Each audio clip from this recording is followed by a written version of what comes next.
As well as the many hotels I've helped, I have dealt with an MOT garage in Manchester, a bridal boutique in Kettering, and a furniture store near Leeds. I managed to help each of them raise their game, and that despite not knowing really anything about the specifics of each business. How did I do that? Well, it's quite simple. I do know about customers, and I know that whatever your business, the customer is still king.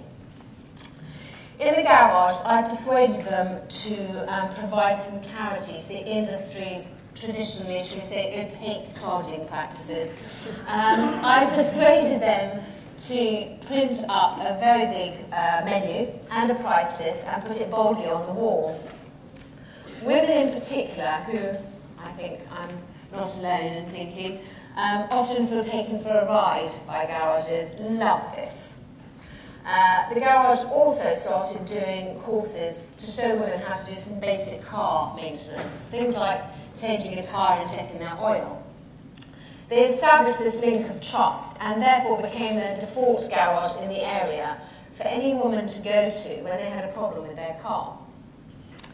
The bridal boutique owners had fantastic product knowledge and honestly admirable customer service skills, but they had too many similar products competing for space. They were undervaluing their dresses by the way they presented them. So by thinning out the ranks, I allowed each product to shine. The boost that this gave their sales was immediate. The furniture store instead needed to change and adapt to attract new customers because their traditional customers, rather elderly, were literally dying out. I had to show them that they could appeal to younger seniors, shall we say. And to achieve this, I had to work very hard at showing the shop's owner that the elderly have just the same range of tastes and opinions as the younger generations do. Different solutions to each problem I was presented with, but each time there was a surge in profitability, and almost as importantly, in the pleasure that each family could take in their business. I shamelessly borrowed techniques and solutions that I saw had worked in other industries and other businesses.